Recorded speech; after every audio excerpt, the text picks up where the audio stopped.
Garments শ্রমিকদের বেতন ভাতা নিশ্চিত করার, পাওনা নিশ্চিত করার কথা উঠেছে এবং সার্বিকভাবে যানবাহনের ক্ষেত্রে যাতে দুর্ঘটনা রোধ করা যায়, পুরাতন যানবাহন যাতে ব্যবহার না হয় ইত্যাদি বিভিন্ন বিষয়ে কথা উঠেছে।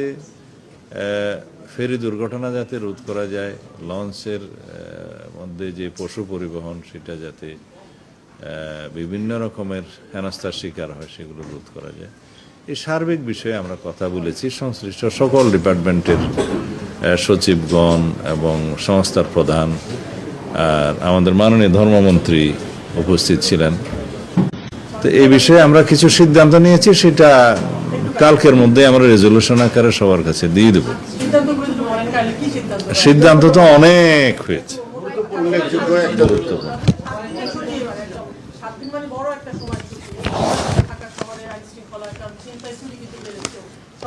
ঈদ উল আজহার আগের 7 দিন এবং পরের 7 দিন আমাদের পুলিশ হেডকোয়ার্টারে একটা মনিটরিং সেল কার্যকর করা হয়েছে, সেটা কার্যকর থাকবে ঈদের আগের 7 দিন এবং ঈদের পরের 7 দিন। আমাদের সমস্ত ডিপার্টমেন্টগুলোর হটলাইন এই রেজলিউশনে থাকবে। পুলিশ ডিপার্টমেন্টের কোনটা, বিআইডব্লিউটিসির কোনটা, নৌপরিবহন মন্ত্রণালয়ের কোনটা এবং ফায়ার সার্ভিসের কোনটা এবং সংশ্লিষ্ট সকল ডিপার্টমেন্টের হটলাইনগুলো চালু থাকবে। সেগুলো রেজলিউশন আকারে যাচ্ছে, পত্রিকায় যাবে। যে বিষয়গুলো আমরা আলোচনা করেছি তা হচ্ছে ঈদ উল আজহা উদযাপন উপলক্ষে নিরাপত্তা ব্যবস্থা জোরদার করা। এখানে অনেক বিষয় আছে, যারা যারা বাস্তবায়নের দায়িত্ব সেই কর্তৃপক্ষ আমরা এখানে নির্দিষ্ট ব্যবস্থা বাস্তবায়ন কর্তৃপক্ষ নির্ধারণ করে দিয়েছি। ব্যাংক ও আর্থিক প্রতিষ্ঠান বিভাগ, তথ্য সম্প্রচার মন্ত্রণালয়, সশস্ত্র বাহিনী বিভাগ, পুলিশ অধিদপ্তর, এনএসআই, ডিজিএফআই সহ সকল গোয়েন্দা সংস্থা, এসবি সহ, আনসার ও ভিডিপি, র্যাব, পুলিশ কমিশনার সকল, ডিআইজি সকল রেঞ্জ, হাইওয়ে পুলিশের যে রেঞ্জ আছে, জেলা প্রশাসক সকল এবং এসপি সকল, অন্যান্য আর্থিক প্রতিষ্ঠান যারা রিলেটেড, সাথে border guard of Bangladesh, BGB, coastguard, নৌপুলিশ সবাই থাকবে। আর কোরবানির পশুর হাটের নিরাপত্তা বিধানের ক্ষেত্রে একই। এখানে সিটি কর্পোরেশনগুলোর বিভিন্ন সিটি কর্পোরেশনে কাদের কয়টা পশুর হাটের ইজারা দিয়েছে সেটা তালিকা আছে। ঢাকা উত্তরে 15টা, দক্ষিণে 11টা এবং অন্যান্য মেট্রোপলিটনে 127টা, এই ডিএমপি সহ। জেলা পর্যায়ে 4259টা। এটা এখন পর্যন্ত পশুর হাটে ইজারা নির্ধারণ করা হয়েছে, তারা দিয়েছে স্থানীয় সরকার মন্ত্রণালয় থেকে প্রাপ্ত। এই সমস্ত জায়গায় নিরাপত্তা বিধান করা এবং সাথে সাথে এখানে জাল নোট শনাক্তকরণের যে মেশিন সেগুলো স্থাপন করা, বুথ স্থাপন করা। বাংলাদেশ ব্যাংক সকল ব্যাংকগুলোকে তাদের নির্দেশনা দিবে যাতে তারাও সক্রিয় থাকে। ইজারাদারদেরকে আমরা অনুরোধ করেছি তারা যেন নিজেরা জাল নোট শনাক্তকারী করণের যে মেশিন সেটা বাজারে অ্যাভেলেবল সেগুলো সংগ্রহ করে এবং সিটি কর্পোরেশন, জেলা প্রশাসন ক্ষেত্রে স্থানীয় কর্তৃপক্ষ সকলেই যেন পশুর হাটগুলোতে পর্যাপ্ত আলোক মানে লাইটিংয়ের ব্যবস্থা করে পর্যাপ্ত, আর ক্ষেত্রমতে সিসিটিভি ক্যামেরা যেন এনশিওর করে সেই জন্য আমরা নির্দেশনা দিয়েছি। এই ক্ষেত্রে আমাদের আনসার বাহিনীর একটা ভূমিকা আছে। সমস্ত পশুর হাটগুলোতে রিকোয়ারমেন্ট মাফিক আমরা এমবডিড আনসার সরবরাহ করতে পারবো, সেই সিদ্ধান্ত দেয়া হয়েছে। তবে চাহিদা দিতে হবে সে সমস্ত ইজারাদারদেরকে অথবা স্থানীয় কর্তৃপক্ষকে। আর চাঁদাবাজি, কোরবানির পশুবাহী বিভিন্ন যানবাহন এবং নৌযানে চাঁদাবাজি ইতিপূর্বে হয়েছে বলে আমাদের নলেজে আছে বিগত সময়গুলোতে।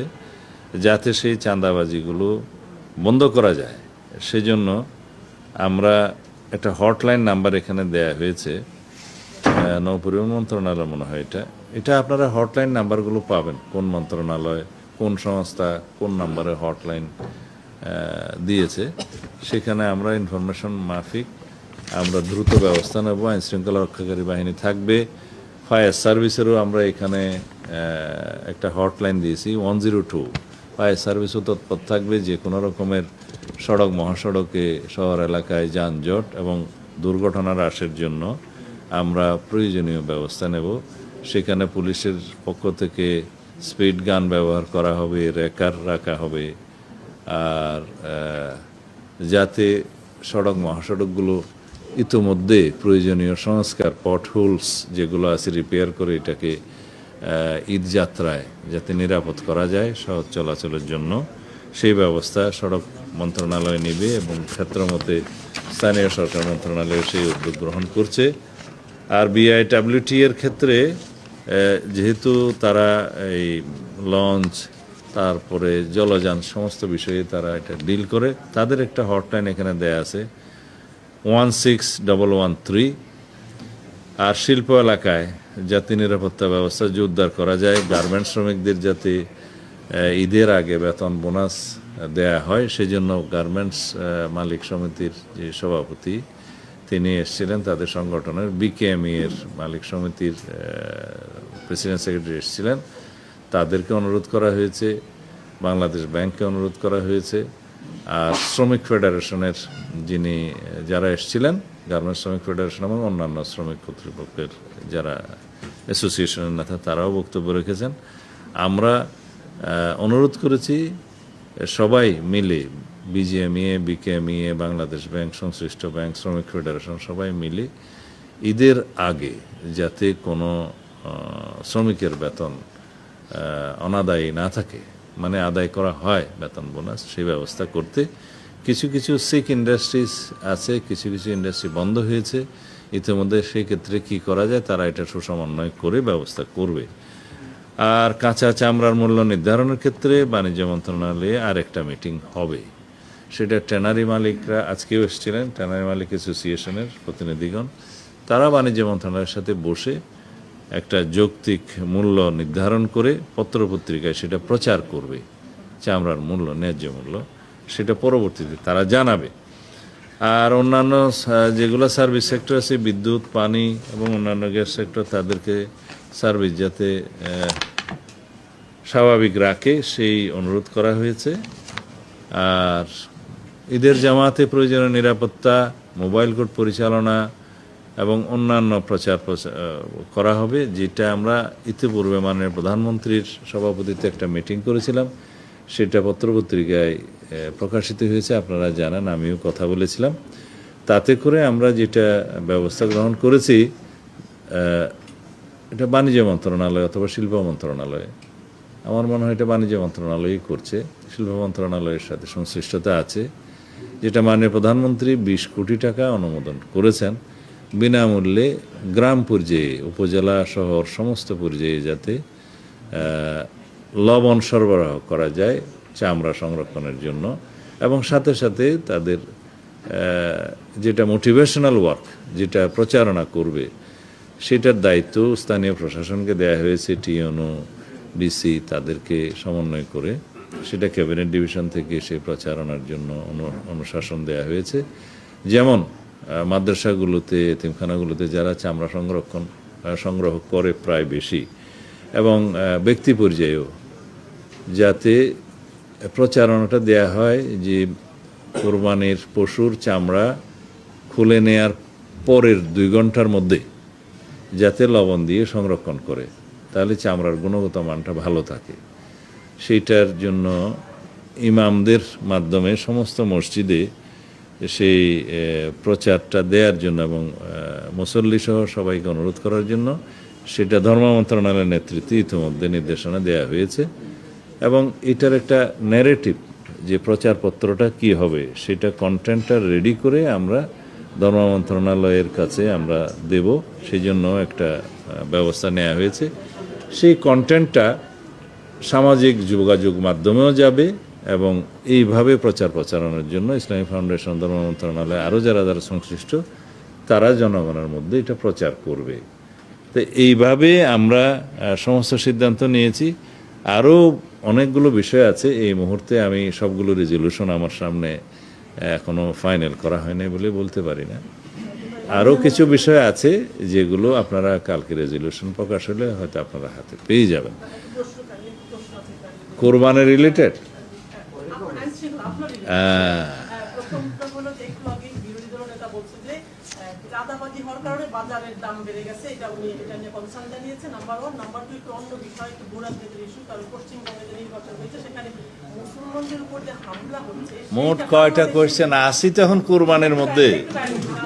আপনাদের পাশে হ্যাঁ, বাংলাদেশের সংখ্যালঘুদের উপরে আঘাত হতে পারে সংখ্যা হচ্ছে। আমি জানি। কি বলবেন প্লিজ? কয়টা কোয়েশ্চেন হলো? একটা হলো বিরোধী দলের নেতা বলছে চাঁদাবাজি বেড়ে যাওয়ার কারণে বাজারের দাম বেড়েছে। দ্বিতীয় হলো পশ্চিমবঙ্গে হামলার কারণে বাংলাদেশের সংখ্যালঘুদের উপর হামলার আশঙ্কা করছে। স্বরাষ্ট্রমন্ত্রী কি বলবেন? মাননীয় বিরোধী দলীয় নেতা যে চাঁদাবাজি বৃদ্ধি পেয়েছে বললেন, তার কাছে যদি কোনো খতিয়ান থাকে আমার কাছে প্রদান করলে বা আপনারা দিলে সেই জায়গাটা আমি অ্যাড্রেস করতে পারবো। আমরা গত 30 এপ্রিল থেকে শুরু করে এই পর্যন্ত আরও অনির্দিষ্টকাল পর্যন্ত আমরা সারা দেশে অভিযান পরিচালনা করছি চাঁদাবাজির বিরুদ্ধে, সন্ত্রাসীদের পাকড়াও করার জন্য, মাদক এবং অন্যান্য জুয়া টুয়া সব সহ যারা অস্ত্রধারী অবৈধ দাগি আসামি তাদেরকে গ্রেফতার করার জন্য। বিশেষ করে আমরা এখানে মাদকের উপরে গুরুত্ব বেশি দিয়েছি এবং অস্ত্রধারীদের বিরুদ্ধে যে সন্ত্রাসীদেরকে দাগি আসামিদেরকে গ্রেফতার করতে পারি তাদের বিরুদ্ধে অভিযান চালানো হচ্ছে। প্রতিনিয়ত সেই তালিকাটা আপনাদের সামনে প্রকাশ করে, বিশেষ করে ডিএমপিটা ডিএমপি দেয়, সারা দেশেরটা পুলিশ হেডকোয়ার্টার দেয়, জেলা থেকে এসপি সাহেবরা দেন। আমাদের কাছে এটা বাধ্যতামূলক আমরা করেছি যে কোন দিনের কী অভিযানে কী অগ্রগতি হয়েছে একদম ক্যাটাগরি ওয়াইজ আমাদেরকে রিপোর্ট প্রদান করে। সেই তালিকাটা আপনাদের মাধ্যমে আমার মনে হয় বিরোধী দলীয় নেতার কাছে যেতে পারে বা পত্রিকায় আমরা প্রকাশ করতে পারি আরও বেশি করে। কোথায় চাঁদাবাজি বৃদ্ধি পেল সেই তালিকাটা পেলে ব্যবস্থা নেব। আর দ্বিতীয় কোয়েশ্চেন কি? পশ্চিমবঙ্গের যে নির্বাচনের পর মুসলমানদের উপর অত্যাচার শুরু হলো, সেটা বাংলাদেশের সংখ্যালঘু, আপনার কাছে কি খতিয়ান আছে যে অত্যাচার শুরু হয়েছে? এটা তো গণমাধ্যমে আসছে। গণমাধ্যমে ওভাবে আসে নাই, কিছু সোশ্যাল মিডিয়াতে পুরানো চিত্র দিয়ে এসছে। আচ্ছা, আমরা আমাদের এখানে ডিপ্লোম্যাটিক মিশন আছে, পররাষ্ট্র মন্ত্রণালয় আছে, আপনারা তাদের কাছে জিজ্ঞেস করতে পারেন যে সেরকম কোনো পরিস্থিতি সৃষ্টি হয়েছে কিনা। আমরা সীমান্ত পাহারা দেই, বিজিবি সতর্ক আছে কোনো রকমের যাতে পশ্চিম না হয়। আর সেরকম কোনো ঘটনা আমাদের এখানে এখনো নজরে আসেনি যে ওখানে অত্যাচার নির্যাতন শুরু হয়েছে।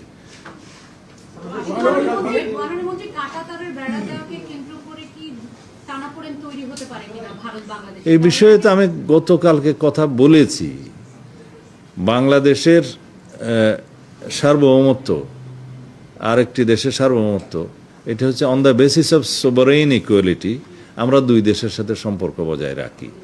এখন কোনো দেশের অঙ্গরাজ্যের একটা নির্বাচন, স্থায়ী নির্বাচন কি হলো, তার ফলাফল কি হলো, সেটার প্রভাব কি হবে, সেটা তাদের সম্পূর্ণ আভ্যন্তরীণ ব্যাপার।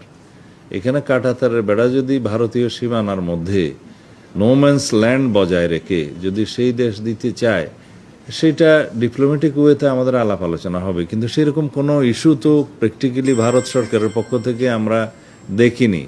এখন অঙ্গরাজ্যের নির্বাচনের পরে কোনো বিজয়ী দল যদি কোনো রকমের কোনো বক্তব্য দিয়ে থাকে, সেটা তো আমাদের সোভারেইন ইকুয়ালিটির ভিত্তিতে আমরা সেই জবাব দিতে পারি না। আমাদেরকে জানাতে হবে ভারতের কেন্দ্রীয় সরকারের পক্ষ থেকে যে বাংলাদেশ বর্ডারে বা ইন্ডিয়ান বর্ডারে তারা কিছু করতে চায় কিনা। সেটা ডিপ্লোম্যাটিক চ্যানেলে হবে, পররাষ্ট্র মন্ত্রণালয়ের সাথে তারা কথা বলবে। সেটার সাথে সংশ্লিষ্ট নই আমি স্বরাষ্ট্রমন্ত্রী হিসাবে। আমার দায়িত্ব হচ্ছে যে বর্ডারে নিরাপত্তা নিশ্চিত রাখা এবং যাতে কোনো রকমের পুশিন না হয় সেটার ব্যবস্থা করা, আইনশৃঙ্খলা পরিস্থিতি সেই জায়গায় সমুন্নত রাখা। তবে আমরা সতর্ক আছি, বিজিবিকে আমরা সতর্ক থাকতে নির্দেশনা দিয়েছি অনেক আগে। ধন্যবাদ।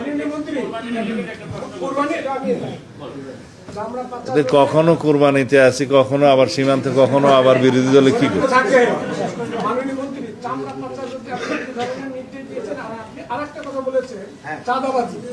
গরু যখন কুরবানি হয় তখন গ্রাম থেকে বিভিন্ন এলাকা থেকে ঢাকায় গরু ঢুকে ট্রাকে করে, সেই ট্রাকে যে চাঁদাবাজি হয়, সেই চাঁদাবাজি বন্ধে আপনি কুরবানির নির্দেশ দিন। চাঁদাবাজি যাতে না হয় সেজন্য আমরা আইনশৃঙ্খলা রক্ষাকারী বাহিনীর কাছে বডি অন ক্যামেরা দিয়েছি। সিভিল ড্রেসে থাকবে, গোয়েন্দা সংস্থা থাকবে। কোথাও কারো নজরে যদি আসে সেটা আমরা হটলাইন দিয়েছি, হটলাইনে জানাবে, আমরা ব্যবস্থা নেব ইনশাআল্লাহ। হ্যাঁ, চামড়া পাচার হবে না, নির্দেশনার কি আছে? আমরা কি নির্দেশ দিই চাঁদা পাচারের জন্য? কথা হলো চামড়া পাচার যাতে না হয় সেজন্য আমরা প্রয়োজনীয় ব্যবস্থা নিচ্ছি। সেটা স্বাভাবিক, সেটা নির্দেশনার কোনো বিষয় নয়, এটা সেট রুলস।